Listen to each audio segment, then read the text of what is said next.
Bien, donc maintenant que les petits soucis techniques sont enfin résolus, nous allons pouvoir accueillir notre première invitée, William Léger, qui va nous présenter tout son périple à pied en Inde.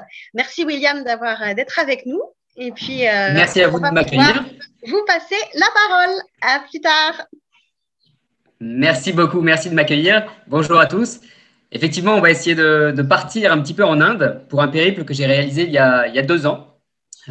Et ça va être cette fois-ci, une fois n'est pas coutume, en diapo. Donc, on n'aura peut-être pas tout le film, mais on aura les images. Alors, je partage l'écran. N'hésitez pas à me dire au niveau de la technique si ça passe bien. Ça passe bien. Ça passe bien. Alors, attendez. J'attends juste que ça se mette en plein écran.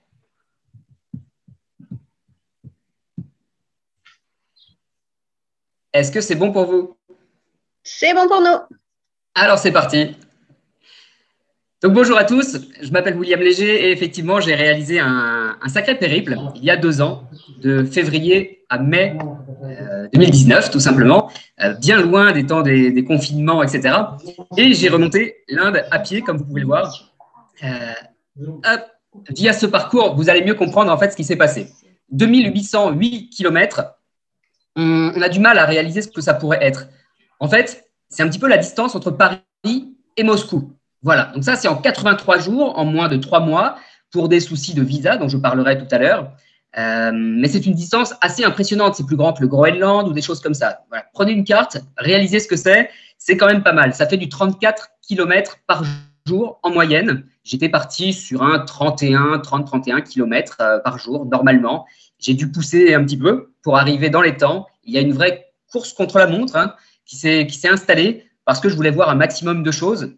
Mais l'Inde, c'est vraiment un sous-continent, c'est un pays absolument gigantesque. 83 jours, en réalité, 86 jours. Je me suis accordé 3 jours de repos, d'où le passage de 31 plutôt à 34 km de moyenne quotidienne.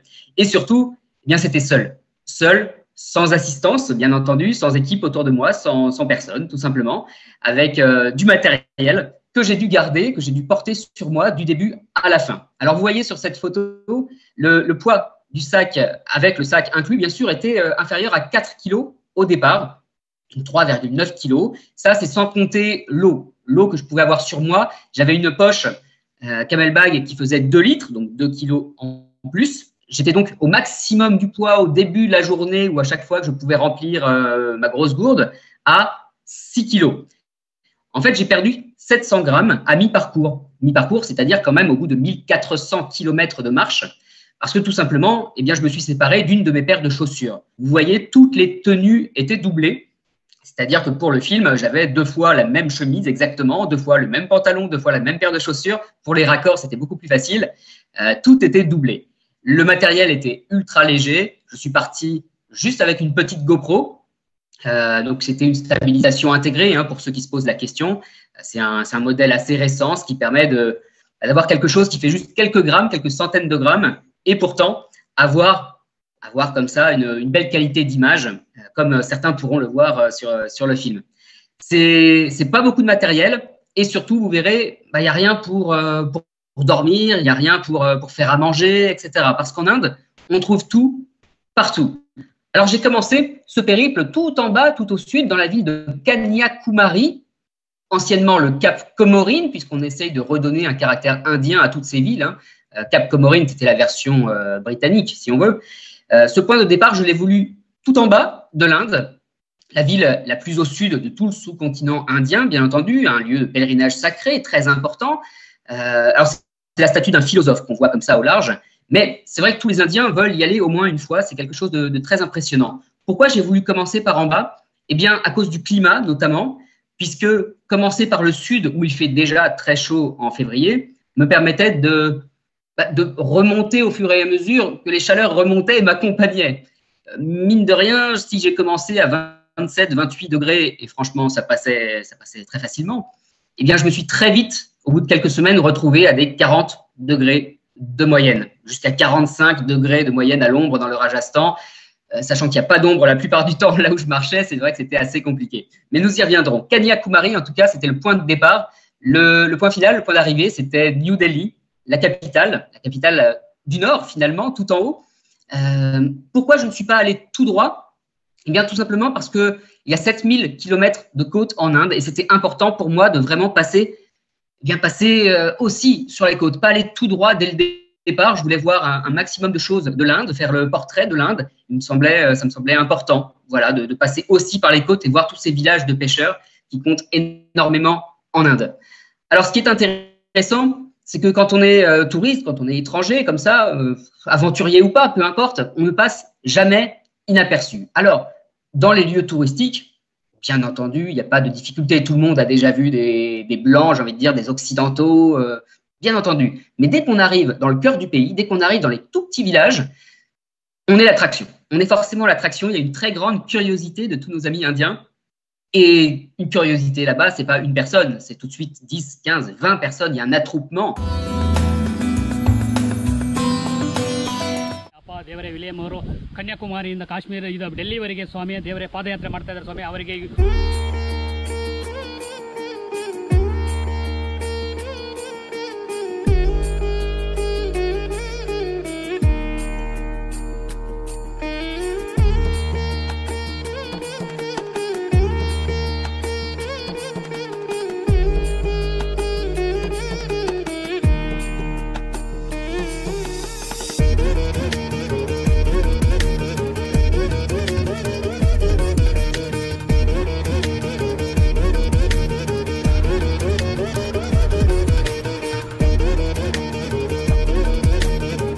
Un site exceptionnel, encore une fois.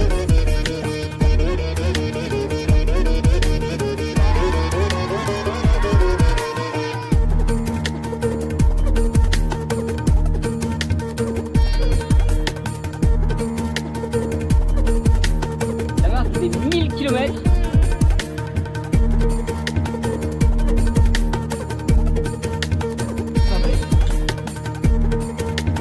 Bien, j'ai eu le droit à mon petit point.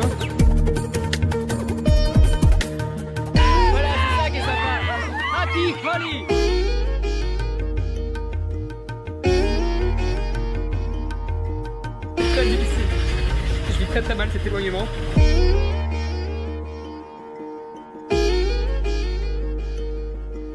Il n'y a rien qui peut m'arrêter. Jusqu'au bout.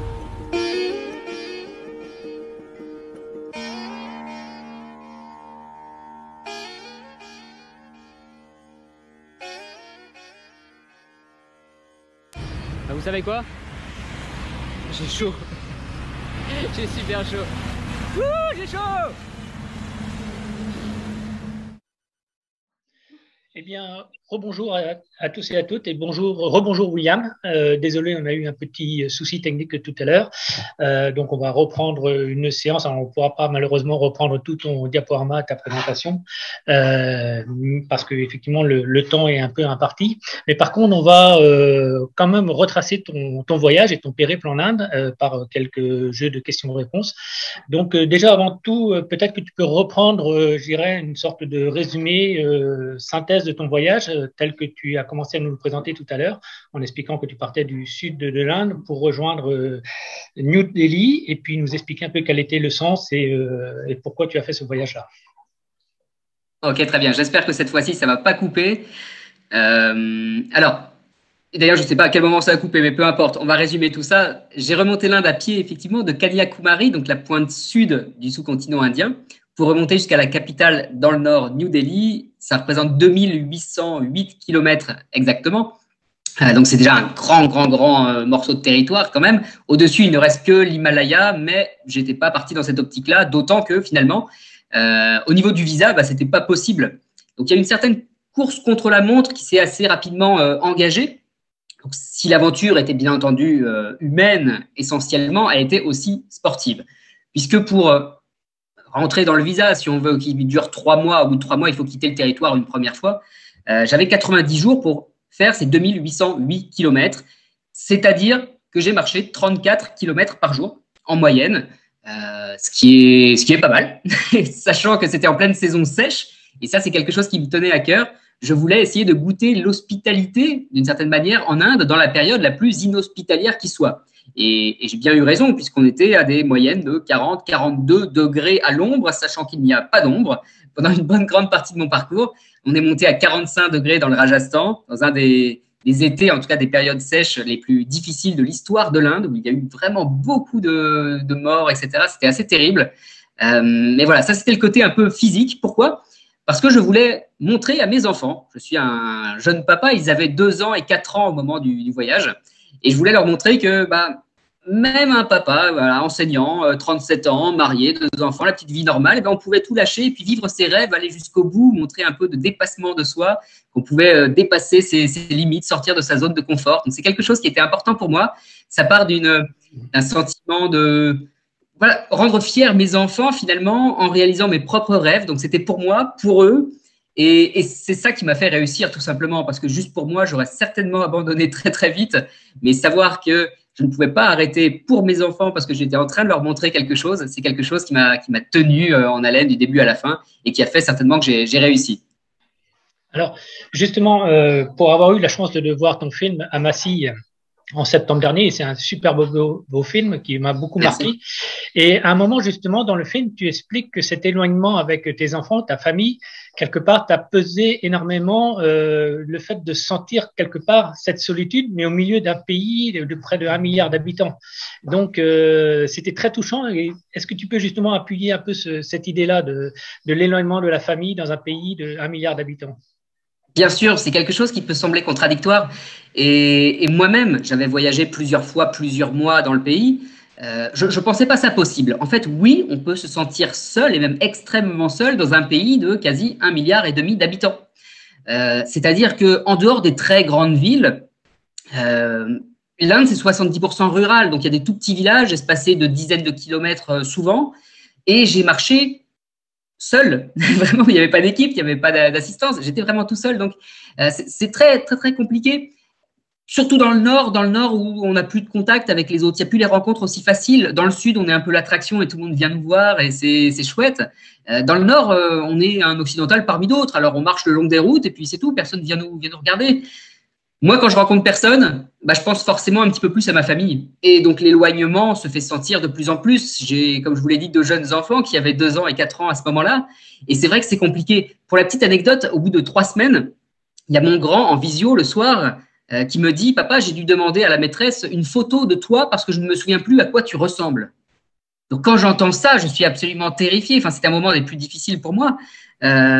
Parce que je me dis, est-ce que je fais bien de partir ? Quelle folie, ils sont encore en bas âge quand même. Est-ce que c'est pas juste égoïste de faire ça, etc. Donc, on se remet en question, c'est très compliqué, on est seul. Des petites visios de 30 secondes par-ci, par-là, une fois tous les 2-3 jours, ça ne suffit pas. Et c'est vrai que c'est compliqué. Disons jusqu'à la moitié du voyage. On a déjà le 2e quart est toujours le plus difficile, c'est ce que je dis. Le début, bon, il y a une petite routine qui s'installe et jusqu'à la moitié, on n'est même pas arrivé à mi-chemin et il y a encore tout le reste à faire, on ne sait pas si on va y arriver, etc. Quand on arrive à la fin, c'est bon, on déroule, on va rentrer, on pense au retour et comment ça va se passer les retrouvailles. Mais c'est vrai qu'il y a des moments, des grands moments de solitude, etc. En revanche, l'Inde, oui, c'est un pays qui grouille, où il y a plein de vie, etc. Mais il y a énormément d'endroits où c'est calme, où c'est reposant, ce sont des havres de paix. Et ça, c'est quelque chose d'extraordinaire en Inde. Donc, on peut se sentir seul, mais si on veut être seul, on le peut aussi. Il y a de grands espaces et c'est bien, c'est vraiment un pays avec plusieurs facettes. Oui.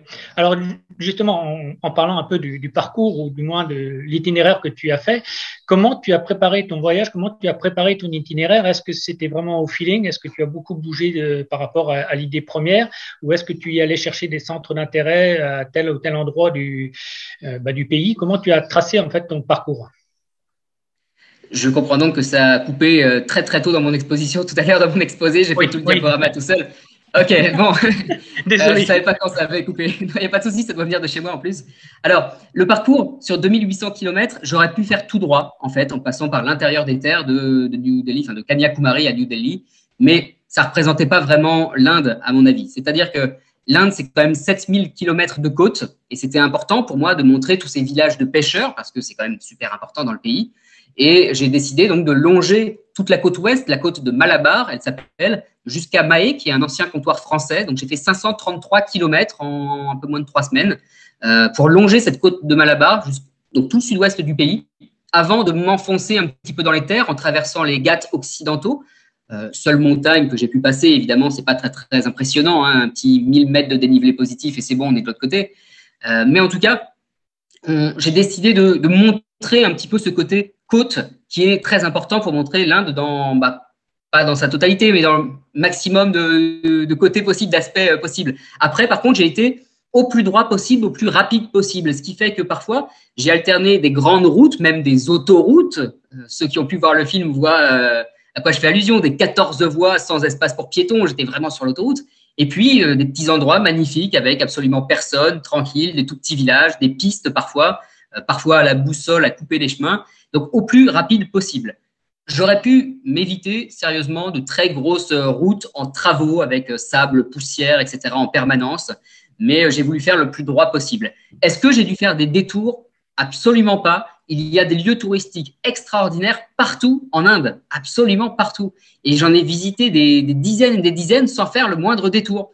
Donc c'est vrai que c'est un pays fantastique qui regorge de trésors. La plupart du temps, ces sites touristiques sont gratuits. On pense aux très grands qui sont payants, mais la plupart sont complètement gratuits, ouverts aux étrangers. Et vous serez absolument les seuls d'ailleurs. Mais il y en a partout. Aucun détour vraiment. J'ai été au plus rapide possible après ces 500 km de côte. D'accord. Mais ça faisait déjà 2800 km. Hein. Je ne pouvais pas faire plus. Je suis arrivé 2 jours avant la fin de mon visa, de toute façon. Oui, et puis je pense qu'à pied, tout détour, faut le mesurer, faut le quantifier. On sait que c'est autant d'efforts. Alors justement, côté un peu logistique et puis aussi équipement, donc il y a une question de Daniel Gousset sur le chat qui demande effectivement quel était le poids de ton sac à dos et d'un point de vue plus général, la logistique, ce que tu as embarqué avec toi, comment tu faisais pour un peu l'hébergement, la nourriture, l'eau peut-être, parce que tu as dû passer par des régions un peu désertiques ou arides ou du moins ensoleillées et chaud. Donc, savoir un peu comment tu t'es organisé jour après jour pour le poids de ton sac. Voilà. Alors, pour le poids du sac, c'est très facile. Au départ, il faisait 3,9 kg, sac compris, avec tout le matériel. En fait, 3,9 kg, c'est sans compter l'eau. J'avais un camel bag, donc de 2 litres. Ce qui fait qu'au maximum, j'étais à 5,9 kg quand je rechargeais complètement mon camel bag, ma réserve d'eau.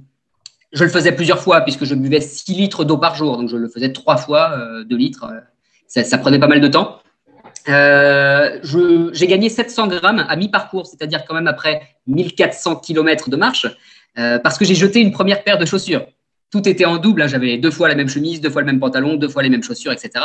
Et c'est vrai que j'ai pu jeter une paire, déposer, etc. Peu importe les détails, mais 700 grammes qui disparaissent. Je suis passé à 3,2 kg dans le sac. C'est extrêmement léger. J'avais pas beaucoup de matériel, même vidéo. J'ai tout fait à la GoPro qui était stabilisée. Elle fait à peine 100 grammes, je crois, quelque chose comme ça. Donc, c'est très, très, très léger. Un micro moustache quand même pour le vent. Donc, matériel très, très léger. Juste, comme je disais, hein, deux chemises, 2 pantalons, tout était doublé, mais c'est tout. Le strict minimum, tout se trouve en Inde. Par rapport à tout ce qui pourrait être logement, donc j'ai pas pris de tente, je n'ai pas pris de sac de couchage, je n'ai pas pris de moustiquaire parce que j'ai logé chez les gens, j'ai logé dans les petites guest houses, des petits lodges de temps en temps, de bord de route, etc. On en trouve assez facilement dans toutes les grandes villes ou dans toutes les villes en fait, même si, et c'est un petit peu la difficulté, ce n'est pas toujours autorisé pour les étrangers. Alors en fait, j'ai tous les 30, 50 km, il y a presque toujours au moins un petit lodge pour faire dormir des gens. Mais normalement, je n'ai pas le droit d'y aller, ce qui fait que je me mettais d'accord avec les propriétaires pour ne pas me déclarer auprès de la police. Et si on venait m'interroger, il fallait dire que je venais juste boire un thé et hop, je repartais, mais surtout, je ne dormais pas là. Donc, tout le monde prenait des précautions. Mais à 5 heures du matin, de toute façon, j'étais parti. Donc, il y avait pas de difficulté. Pour la nourriture, même chose. Il y a vraiment des petites boutiques tout le long de la route. Je mangeais dans les petites gargotes comme ça en permanence. Aucun problème alimentaire pendant 3 mois. C'est très, très, très facile donc de se restaurer, de se loger, même si parfois j'ai dormi dans la rue, dans les temples, chez les gens. Il y a eu un petit peu de tout. Mais voilà, au niveau logistique, en tout cas, c'était assez facile. La difficulté, c'est peut-être de se dire, oui, j'ai dû porter mon équipement tout seul, tout le long, puisque j'étais sans assistance, sans équipe autour de moi. C'est moi qui ai dû tout porter, mais franchement, 3,9 kg, ça va, quoi. D'accord. Ben, justement, Lucie, sur le chat, est assez admirative de faire 34 km par jour sous 40 degrés pendant 3 mois. Et justement, comment as-tu abordé ce côté un peu physique de la marche et puis physique dans des environnements aussi chauds que ça? Est-ce que tu as fait une préparation avant? Est-ce que tu as l'habitude de marcher? Comment tu as abordé cette question-là? Alors, oui, il y a une préparation physique de plusieurs mois en amont. Déjà, je marche beaucoup, je fais des compétitions de marche aussi, donc marche ou marche nordique ou des 24 heures de marche. J'ai dépassé plusieurs fois des 100 km en une journée. Enfin voilà, je suis un marcheur quand même. Je suis marathonien, je cours beaucoup. Voilà. Donc, il y a une bonne préparation physique quand même. Maintenant, est-ce qu'on se prépare à ça? Non, pas du tout. C'est-à-dire que même un mois avant le départ, j'étais au Sri Lanka pour essayer d'avoir des conditions plus ou moins similaires. D'où est tirée d'ailleurs la photo que vous voyez et qui a fait le poster. Elle est du Sri Lanka, pas tout à fait de l'Inde. C'était pendant la préparation. Et c'est vrai que je me suis dit, la chaleur, les mêmes conditions, ça va être pareil. Pas du tout. Au bout de 2 jours en Inde, je vois bien que c'est beaucoup plus sec, que j'ai beau préparer avec les mêmes chaussures, j'ai des ampoules horribles qui commencent à arriver. Donc non, on se prépare pas vraiment à ça. Et puis, j'avais beau avoir énormément marché, avoir fait beaucoup de trek partout dans le monde, j'ai eu beaucoup de chance. 2800 km sous 45 degrés, il n'y a rien du tout qui peut préparer à ça très concrètement. Maintenant, c'est plus le côté physique, il y était. Je suis marcheur, donc ça m'aide. C'est-à-dire que quand je marche, je suis lentement à 7 km/h. D'accord. Quand je pousse un peu, je suis à 8-9. Quand je m'entraîne, je suis à 9. Voilà, ce matin, j'ai fait 1 heure à 9 km/h. Voilà, c'est déjà une très très bonne moyenne, c'est ça. Donc, il n'y a pas de souci pour moi. Quand je réduis, je suis à 6-7, mais franchement, c'est que je me traîne. C'est pour ça que je pouvais faire les 34 heures juste la matinée, ça allait assez vite. Oui, il y a une bonne préparation physique et mentale, bien sûr. Oui, pour tenir ces moyennes-là, oui. Je pense que ça nécessite un peu d'entraînement. Alors justement, il y a une question également de Korpanko qui demande par rapport à ces conditions-là de voyager en Inde si tu n'as pas été malade, parce qu'effectivement, on a tendance avec la nourriture en Inde, avec un peu le niveau sanitaire de nous les Occidentaux, de tomber très rapidement malade. Et visiblement, toi, tu as réussi à passer un peu à travers les mailles de ce filet-là.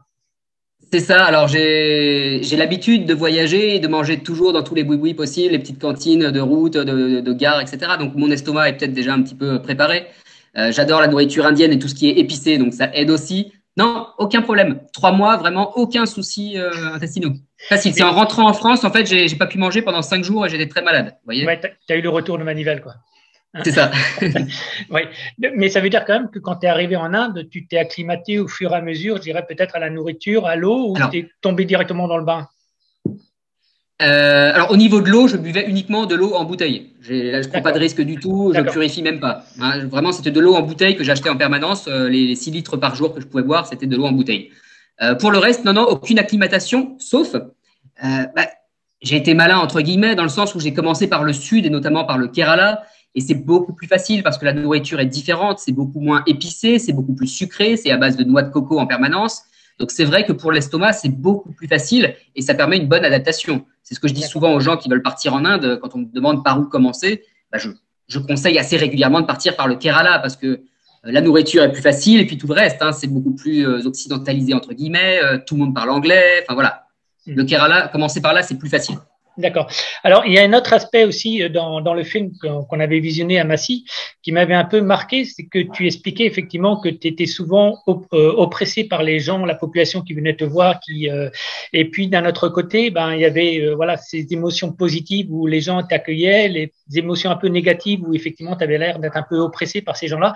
Comment tu as su gérer ces montées, ces descentes en émotions là, en étant en plus tout seul, n'avoir personne peut-être pour t'aider, pour te soutenir ou peut-être se confier également. Comment tu as géré ces ascenseurs émotionnels? Alors, déjà, pour une petite nuance, il n'y a pas vraiment d'oppression. C'est-à-dire que c'est un pays qui grouille et je suis très rapidement centre d'intérêt, attraction quand on est le seul touriste comme ça, notamment dans le sud. Et oui, c'est pas 2 personnes comme on pourrait avoir en France, c'est tout de suite 15-20 personnes. Donc, c'est vrai que c'est ça peut-être le côté oppressant, mais jamais aucun sentiment d'insécurité dans le pays. Même quand je traversais les bidonvilles, c'est ce que je dis dans le film, comme je le faisais très très tôt et puis en passant très vite, j'ai vraiment eu aucun problème. Maintenant, ce qui était au niveau des ascenseurs émotionnels, c'est ce côté, on est seul pendant 20 km, 30 km, il n'y a personne et d'un coup, tout le monde nous tombe dessus et il faut pouvoir répondre à toutes les sollicitations, c'est-à-dire que tout le monde veut faire des photos, ils adorent les selfies là-bas. faut faire des photos avec tout le monde, il faut jouer avec tous les enfants, il faut faire plein de choses et on n'a pas envie de les décevoir, quoi, parce qu'on est là juste un petit moment de leur vie. Pareil pour moi, c'est juste je suis que de passage en fait, je suis que le touriste de passage, hop.